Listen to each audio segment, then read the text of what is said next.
नमस्कार, baby Jha blogs में आप सबका स्वागत है। आज मैं निमकी स्नैक्स, जिसे फुल्की निमकी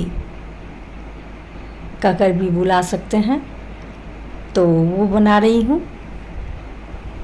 इसे बनाने के लिए मैंने 400 ग्राम मैदा लिया है और मोइन के रूप में देसी घी, होममेड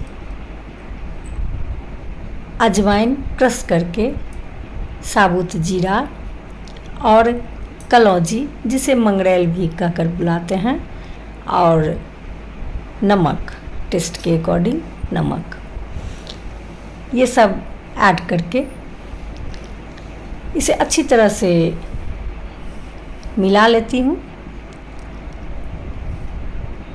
और मोइन के रूप में जो घी का मैंने यूज़ किया है, उसकी क्वांटिटी सही है कि नहीं, ये मिलाने के बाद जब आटा का मुट्ठी बनाएंगे तो अच्छी तरह से मुट्ठी भी बन जाएगा और मिलाने से उसका कलर भी चेंज हो जाता है आटा का। तो हम समझ जाएंगे कि मोइन ठीक है। यदि मुट्ठी नहीं बनेगा तो फिर थोड़ा सा इसमें घी डाल देंगे। अभी गर्मी का समय है तो घी मेल्ट रहता है। यदि आप इसे फिर भी गर्म करके डालें तो नॉर्मल टेम्परेचर का जब हो जाए, ठंडा हो जाए, तब इसमें डालें। और आप देख रहे हैं कि ये मुट्ठी बन गया और इसका कलर भी चेंज हो गया है आटा का। जितना हम इसे मिलाएंगे उतना ये क्रिस्पी बनता है। तो थोड़ा समय दे करके इसे हम मिलावें और इसका कलर भी चेंज होने लगता है। ये स्नैक्स आप बना करके डब्बे में रख दें तो अधिक दिनों तक ये चलता है और टी टाइम स्नैक्स के रूप में इसे चाय के साथ आप इसका आनंद उठा सकते हैं। बच्चों के टिफ़िन बॉक्स में भी आप दे सकते हैं। वैसे घर में ये बना करके रखें तो कभी कोई मेहमान आ जाए तो उनका वेलकम भी कर सकते हैं। और छोटे छोटे बच्चे घर में हैं तो ये सब बना करके रखना नीड हो जाता है। तो थोड़ा थोड़ा करके पानी डालकर आटा का डो तैयार कर लेते हैं और इसे अच्छी तरह से मिलाते हैं जिससे कि ये सॉफ्ट हो जाए। गीला डो नहीं रखेंगे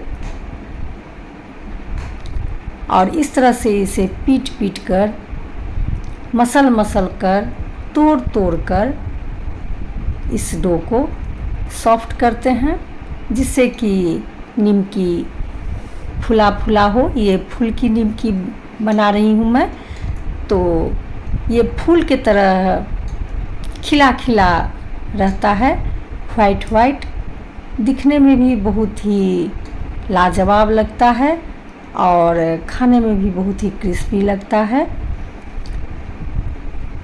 तो इस तरह से इसे थोड़ा समय देकर डो को मसल कर इसे सॉफ्ट कर लिए हैं।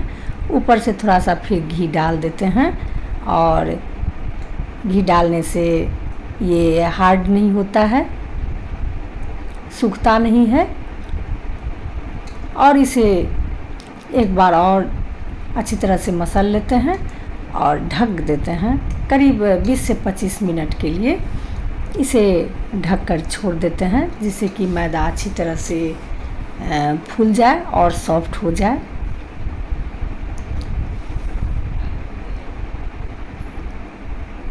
हाथ से इस तरह से करके, जिससे कि अंदर एयर न जाए, और ढक देते हैं करीब 25 से 30 मिनट के लिए। निमकी में आटा का डो अच्छे से बनना चाहिए, सॉफ्ट होना चाहिए, मोइन अच्छे से पड़ना चाहिए, ये सब बहुत ही मायने रखता है। और ये 20-25 मिनट करीब हो गया है।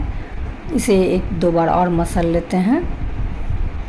उधर एक डेप्थ कढ़ाई लिए हैं और इसमें कुकिंग ऑयल के रूप में रिफाइंड का ही यूज़ किए हैं। रिफाइंड वैसा लें जिसमें स्मेल ना हो। तो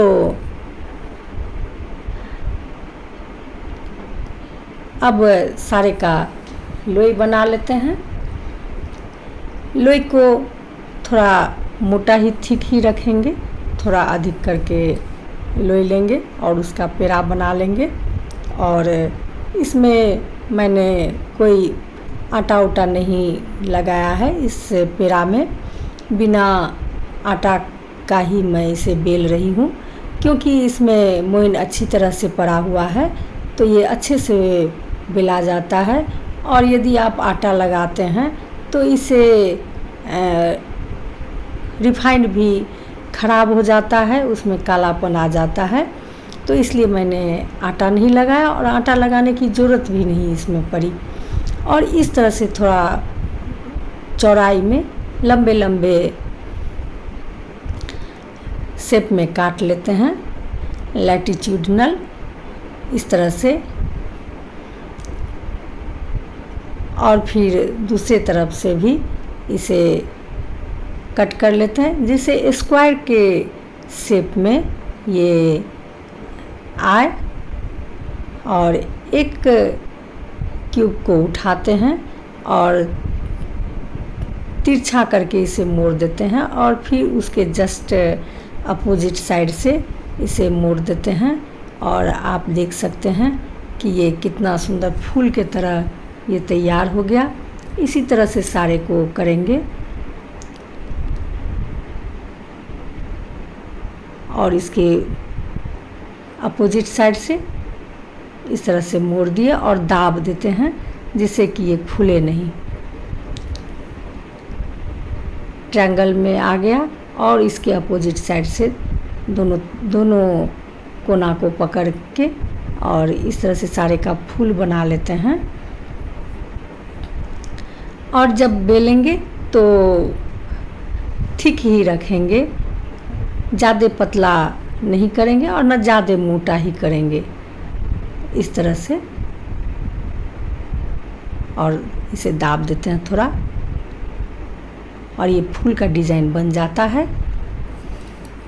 और बहुत ही जब ये अच्छे से फ्राई होता है तो बहुत ही हल्का रहता है।